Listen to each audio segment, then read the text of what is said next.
L'histoire de 1001 repas du Nord, c'est l'histoire d'une rencontre entre deux personnes, Jean-Frédéric Joliet, qui est le patron de 1001 repas, et moi.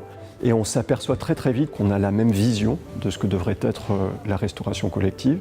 Moi je suis originaire du Nord, c'est mon territoire de cœur, et donc on décide de créer 1001 repas du Nord ensemble. Nous souhaitions confier notre restaurant scolaire à un partenaire qui proposerait un service et une restauration de meilleure qualité. Et la démarche Zéro Gaspi nous a particulièrement séduite. Elle entre en toute cohérence avec nos valeurs éducatives.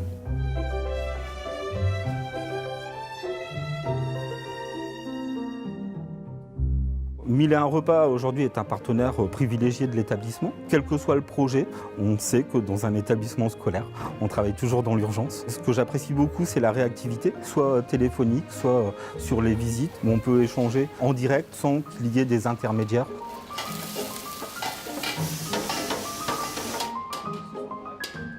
L'objectif, c'était de relancer donc, la fréquentation du restaurant qui avait fortement chuté, qui avait atteint un seuil critique pour nous.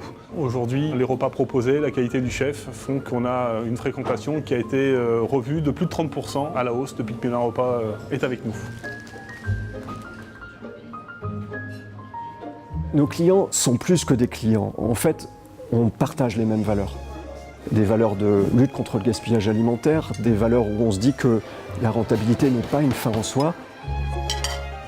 Et c'est parce qu'on partage ces valeurs qu'on est très fiers de les servir et qu'on a du cœur à réaliser la meilleure prestation.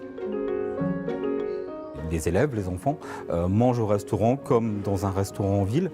Ils se servent, ils sont responsables de ce qu'ils se servent et ce qui permet d'échanger autour d'un buffet, de se servir soi-même, de prendre ou de ne pas prendre, de goûter, de se resservir. Et finalement, le zéro gaspille ou la réduction des déchets alimentaires est la conséquence du concept.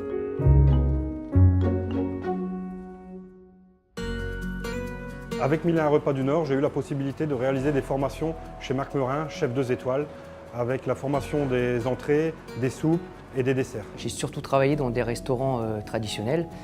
Et ce que j'aime bien chez 1001 repas du Nord, c'est qu'on a les avantages de la restauration traditionnelle parce qu'on fait vraiment de la cuisine avec des produits frais et locaux. Et on a également les avantages d'une cuisine de collectivité, ce qui me permet de connaître tous les clients, de connaître leurs goûts et de pouvoir m'adapter à ce qu'ils aiment. On travaille essentiellement des produits locaux et fabrication maison. Ça, c'est un trait très important de la société qui m'a tout de suite plu.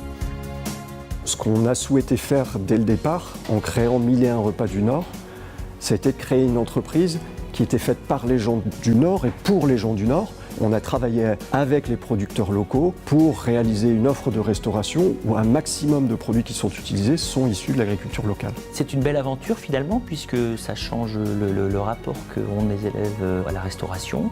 On les sent beaucoup plus impliqués dans la lutte contre le gaspillage. Ils sont également soucieux maintenant de savoir d'où proviennent les produits.